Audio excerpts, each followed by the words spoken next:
Hi, so that's Brad. Mentioned you again, there'll be a link below for That's Brad. Good videos to watch. Magnet fishing. So Robert, there you go, you might learn something. That's Brad. He goes magnet fishing and you're talking about doing the same. Right, Robert, you sent me a question and I didn't answer you. So I think I'd better answer your question. Let's have a listen to what your question was. Hello John, I haven't seen you for a while, and I wanted to talk to John actually about SIM cards, data cards, SD cards. Why do they just keep knackering up? I put it in the camera and it just says brand new. Won't work. I get like one good file and then I get 6 bad files, so I've lost, you got the title but you've lost the film, you know what I mean? So I remember you saying about something about him.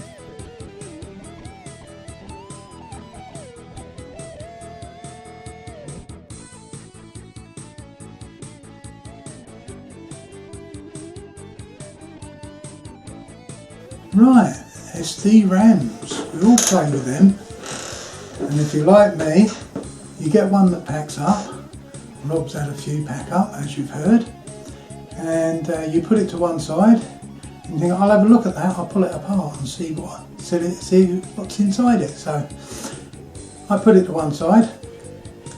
A few days later, I thought, oh no, I'll split that memory card open. So I picked it up, split it open, and I hadn't looked close enough.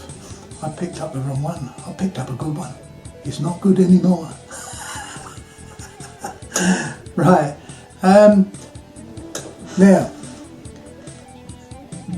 the memory chip on the SD card, depending on what type it is, whether it's the tiny little ones or the bigger SDs or whatever, has an interface in there. And what usually happens in the interface, you've got capacitors. Well, in microelectronics, they make them the same as tantalum bead capacitors. And tantalum bead capacitors, you have to look it up. I'll leave a link below, tantalum bead capacitors. Or you can go and have a look on Big Clive, I think he's spoke about, I think he's done a video on tantalum capacitors. But because they're etched into the board, into the silicon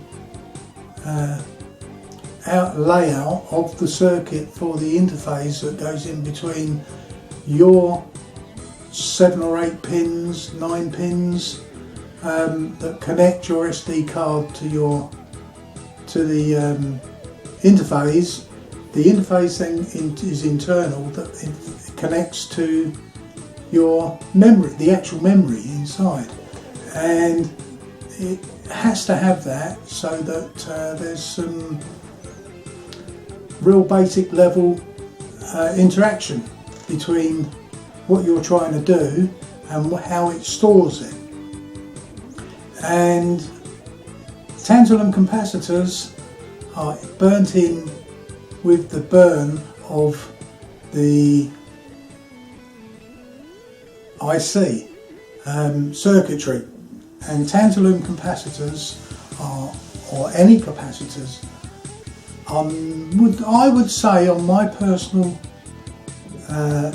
repair of radios, TVs, I've repaired, you name it, I've probably repaired it. And I would say at least 70% to 80% it's been capacitors that have gone open circuit, or they've gone short circuit. And you know when that is, you get a little burn mark in the chip. That's usually a capacitor that's given up because for some unknown reason the power's got higher than what it can handle. or it's just simply given up the ghost because it's got too hot, because it's acted as a resistor. Even though it's a capacitor, it will act as a resistor, and when they get hot they pop apart. Here, and then when they're at microscopic level of popping apart, there's nothing you can do about it. It's just one of those things. I would say if you're going to buy a memory card, buy it from Tesco's or somewhere like that where you can take it back. You know, buying off the internet, yeah, it's great, they're cheaper, they're there, but if something goes wrong, you've got the pain of sending it back. Whereas if you bought it from Tesco's or some reputable shop, PC World or somewhere like that, you can walk in and say, plugged it in, it worked twice, it don't work no more. Do you want to try? And they will 90% of the time replace the part that's failed, and just mark it up as damaged stock. You know, so that's my recommendation for what to do with memory cards. But that is also why they pack up. That's why most electronics packs up, really. Capacitors. There you go. Hope that answers your question. Don't forget, magnet fishing with That's Brad and Robert S. Nerden does brilliant stuff. Go and watch some of his videos on YouTube as well. All the links will be below. All you got to do is click the show more button and all the links will be below. And there you go. Don't forget, give this one a thumbs up. I think I've explained it enough. Not got into too great a detail, but yeah, that's about all I can think to say on the subject, really.